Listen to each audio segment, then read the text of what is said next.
Speech by Professor Yasakan, Professor Shams Tanvi, and Dr. Aryan Kabir, and Dr. Sarah. Sorry, Sarah, I forgot your last name. Al-Husseini. Okay, so here it's difficult to see the presentation actually.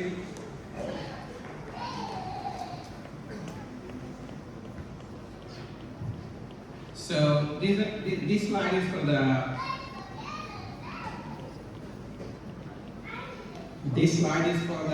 new students. You are in a good place. These are the few famous people from USC. We had two Nobel Prize winning professors at USC in chemistry. Professor Ola, who died recently, and then Professor Ariel Rachel, and then we had prize in physics and economics, and then Nobel Prize in three of them from economics, and then Andrew Witterby, the engineering school is named after him. When he donated a lot of money to U.S. Engineering School, and then in Star Wars, George Lucas is actually also from USC. So I left one place blank. Could be you, any of you. Maybe when you become famous, win Nobel Prize, or become a billionaire one day, so you can be in this place.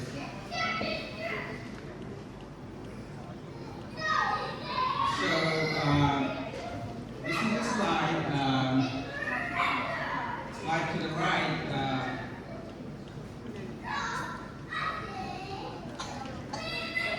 So this slide I made a long time ago. When I was at Caltech, I went to Bangladesh and the Dhaka University where I was a faculty. The university requested me to give a talk to the students and the faculty. So that exact slide I presented there more than 15 years ago. So the title, I was thinking what would be the title. Then I came up with this title, that how I came to Caltech and what lesson I learned along the way. So I shared my lessons. So some of the slide I will show my path to Caltech, and then after Caltech, what I did. So this is the picture. It's taken obviously during that presentation. You can see this is me, the same tie, shoes and shirt, everything is the same. So this is more than 15 years old. I'm still in shape. That this same thing actually fits me. So this is also a slide I made there. I don't see actually what is in there. Difficult for me to see the slide.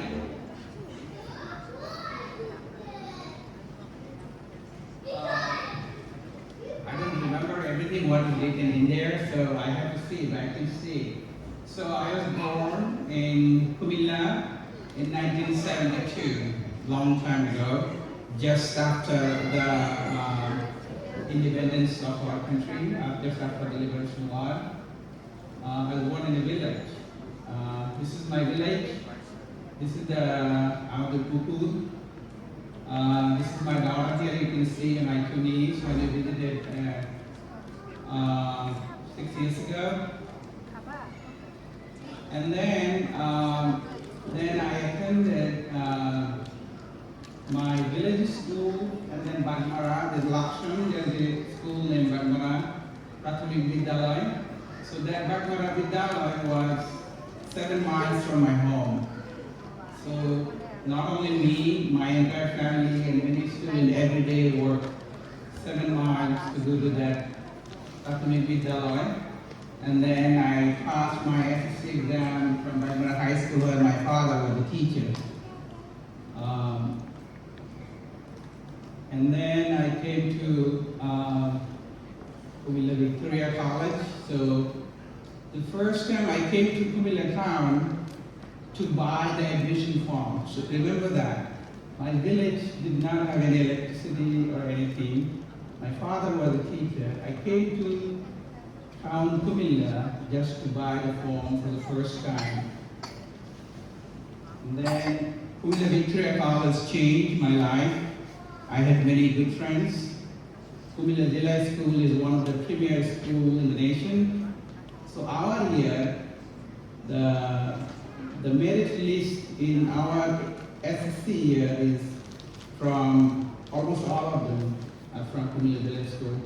So I had a really, really good friend, and I learned a lot of things from them, and then I admitted to Dhaka University. I was a physics nerd. I wanted to study physics. I admitted to physics first, but I realized that physics is not for me, so I switched to chemistry. So this is me. You can see the batch here. When I was a freshman chemistry at Dhaka University, this is the November. This is the batch. And then when I finished my Dhaka University, I did very good. I obtained the record marks from the Dhaka University. I was awarded the Presidential Gold Medal by the President Shahabuddin at that time. And then this is some of the article about me. I found one. This is 1998 published. My father kept it, so I found this interesting story about me, what I like to do, and how I achieved this. Just after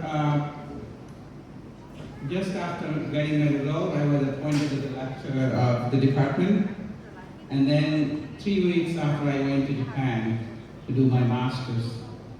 So when I landed in Japan, it was another experience that shaped my life. I was there 2 years and then came back to Dhaka University, joined the faculty again. And then in January 2002, I moved to University of Geneva. So this is me at the Dhaka University. This is me in Japan. This is me in Japan. And then this is me in University of Geneva. And then I came to USC. So this is USC. Again, here I got all the awards from USC given to a graduate student. I got married. My wife is here. My daughter was born. During my graduation, she was 2 months old. She's now 18 years old. She is attending UC Berkeley. She's a freshman there. And then this is a letter. This is a letter I used to write a lot of letters. You can see in our soccer group that I sometimes write long stories. So this is a letter I used to write letters to my father. So this is one of the letters I wrote to him. This is my handwriting. And you can see this Sunday is a bird. So you can see that this letter is written in 1999, and we still didn't have the electricity in our town. So the circle burned one day that they were reading it. And this is the picture here. Oh, okay. This is, so after USC, I went to Caltech. And I think everyone, if you know what Caltech is, what it brings, what kind of place it is. This is one of the amazing places you'll ever be if you're a scientist. It's beyond I can describe how Caltech looks like. My advisor was a Nobel Prize winner. So here is the Nobel Prize winner. You can see, I don't see the picture. I can't pinpoint where I am in this picture. But you can see, I can remember that from this picture, there are many professors there. Some of them, one of them went to MIT, Harvard, Stanford, you name it. So he's a Nobel Prize winner. So many of them went to big university, like in top-notch research university to be faculty. And then I ended up, so let me tell what I did. So I don't know, this is some of the research I did in Japan. I'll quickly go through. So I was in Okinawa, Japan. This is the middle of the Pacific. So these are the molecules, when I was in Japan for 2 years only. So these are the molecules I discovered during my 2 years there for the first time. And this is an animal we collected from the Pacific Ocean. So this is a Hatarum Island. It's from Hatarum Island near Taiwan. Very deep Pacific Ocean. My professor and I dived into the ocean and collected these animals. And then we published for the first time these 23 molecules. We named it after the island we collected this animal. It could be named my name or professor's name or Okinawa name, whatever it is. These are all new molecules. And this molecule recently studied by UCI. There are 2 PhDs done studying this molecule recently. They recently published one paper in Nature studying the biological activity of this. There are some news on this molecule. And I just checked the UCI lab. There are 2 more PhD students studying this molecule. So this is a significant discovery. This could be a drug one day. We don't know that. But they studied it. You can see their bioactivity here. That is pretty good. So this is only just my master's 2 years in there. I published 5 papers. The last one I published it when I was at USC. And it was a remarkable time. So my time in Japan was, as I said, very productive. I can tell you my lifestyle. In the morning, I go to the lab, work, late night, sometimes sleep in the lab, sometimes come home, go back to the lab 7 days a week. So it's like I didn't do anything else. Go to the lab, coming home, go to the lab, coming home. My professor told me, if you come on Saturday, we'll go lunch together. If you come on Sunday, I'll pay you lunch. So all my 2 years, he had to pay my lunch. And my professor was from Harvard. He did his PhD from Harvard, and he was a faculty at Hawaii, University of Hawaii, and then he moved to Okinawa. During that time, he installed me the confidence. So what Professor Yoshi was saying, like, 1999, Ahmed Joel, the scientist professor from Caltech, won the Nobel Prize, and I gave a talk about it, and I wrote an article in Observer about it. And then he called me in his lab, and he told me that, first he asked me, is it your religious brother? That's why I'm so excited, because Ahmed Joel is a Muslim from Egypt. I said, no, since you're already talking about it, I'm really, every year when the Nobel Prize announces, I just study it and see what they're working on. And then he told me that maybe you can win Nobel Prize one day. So I thought at that time it was a joke, but he was serious. So I'm telling you guys that I have some slide to give you some confidence that if you want to do something in life, you can achieve it, even if you win the Nobel Prize. So this is so after Caltech, when I came out of Caltech around 2009, at the end of 2009, the economy was a mess, financial crisis, no jobs, everywhere hiring frozen, similar to a situation like this, a little bit worse than this. And then I had a daughter, and then so many other things. So I wanted to be faculty all my life, but I kind of deviated to go to a startup company to study. So at that time, the company name was Lyle's Power. One wealthy investor invested around $20 million, and then we started doing things. So initially, we just published and filed some patents, and then slowly we moved to Lindova Energy. So from 2019, we focused on to do the battery using the polymer of cathode material. And then, so this is actually a pitch deck. So when you pitch to to the investor to get money. So I copied some of the pitch deck, Chevron, this is the venture capital group, Total Energy, and Mercedes is our funding agencies. This is some numbers here for the battery technologies and things like this. So the last slide is that Tesla obviously Tesla uses batteries.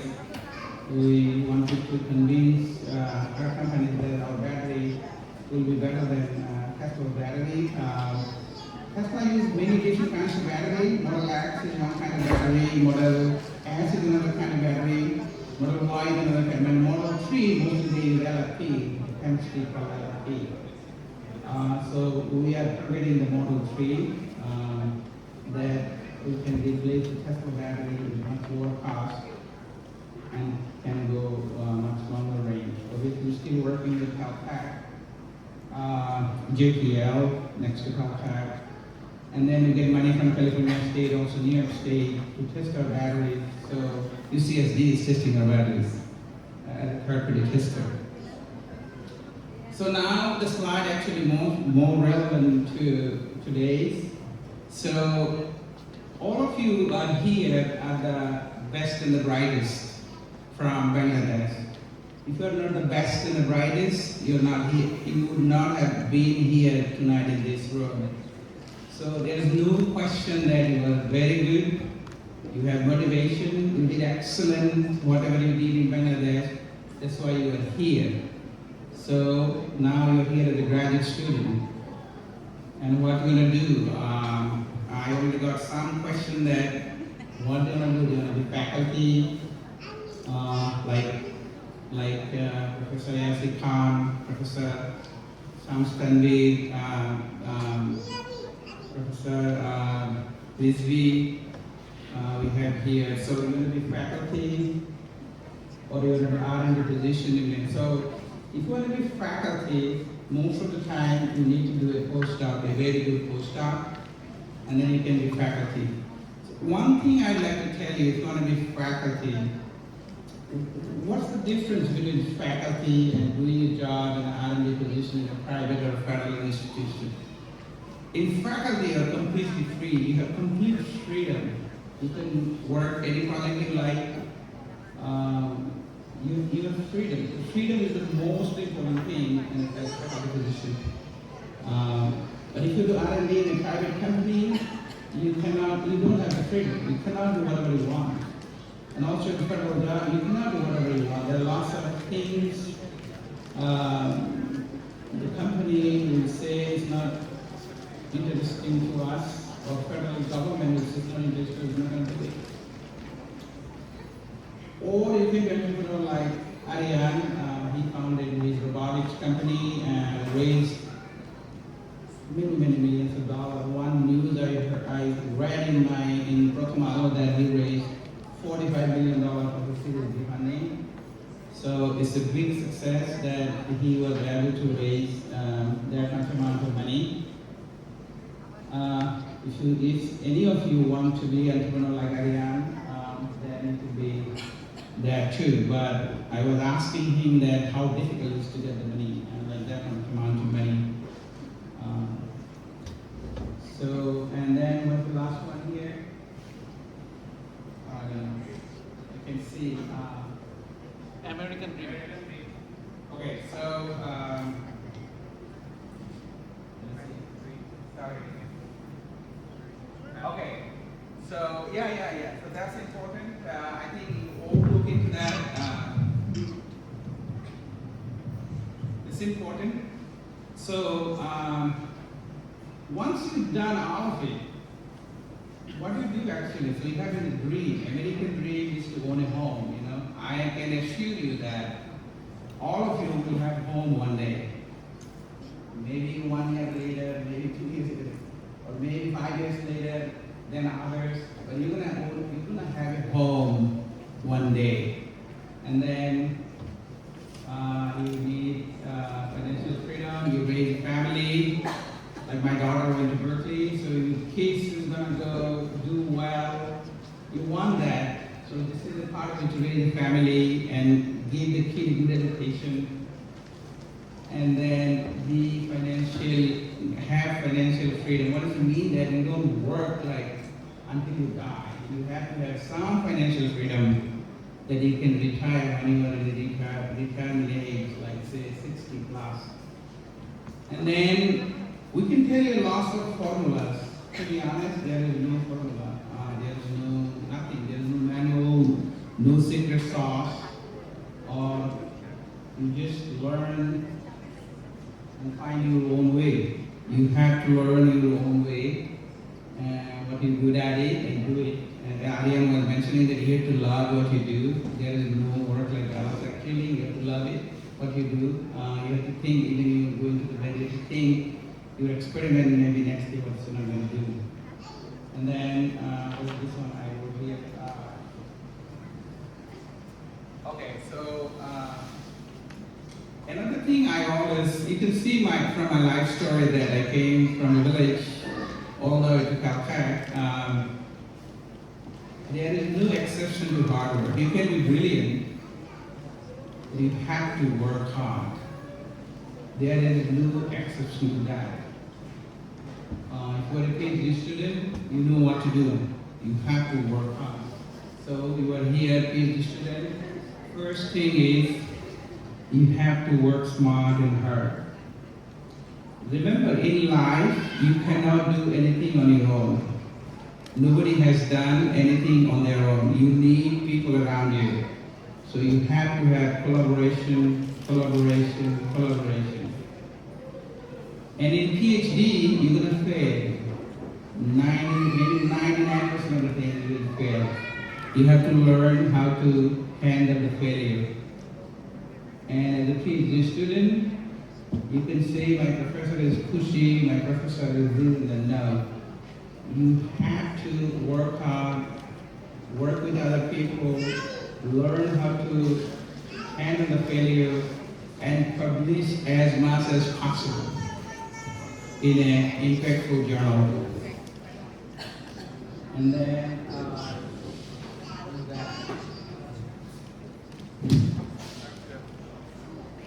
okay, this is another important issue. Another important issue.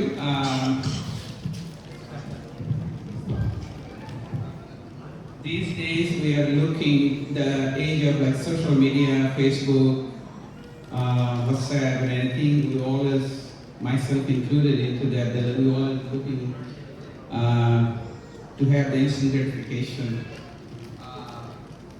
If you look into that instant gratification, your life will be very hard. So you have to know how to handle it. The next is, so this is the most important thing. I don't think anybody said about it. I'm happy that I put it in there. You need to learn how to save money. Extremely important to save money and how to invest money. If you just say, I give you one example. If you save $1,000 per month, or say $10,000 per year, to be 100,000 you need 10 years. To get 1 million you need 100 years. You're never gonna save enough to be a millionaire. You have to invest. Learn the financial literacy. So where to invest? Many of you, I heard that say day trading. From my experience, I say never day trade. You're going to lose money. Most of the time you're going to lose money because the other side is computer, supercomputer. You're playing against supercomputer. I would say no crypto, maybe only Bitcoin, but no other crypto. My personal opinion, maybe only Bitcoin, but no other crypto. Invest in long-term index funds, ETFs, and things like this. Unless you do that, it's very difficult to be financially independent. So the last is our soccer slide. soccer group. This is the picture. This is me, and this is me and Shamal. This is me and Shamal. And in soccer, you know that I'm very emotional player, so you have to deal with my emotion during the match. Thank you so much. Sorry, presentation was not very smooth because I don't see what I put in there. Hopefully, I was able to convey a message that if you work hard, you can achieve many things in life. Thank you.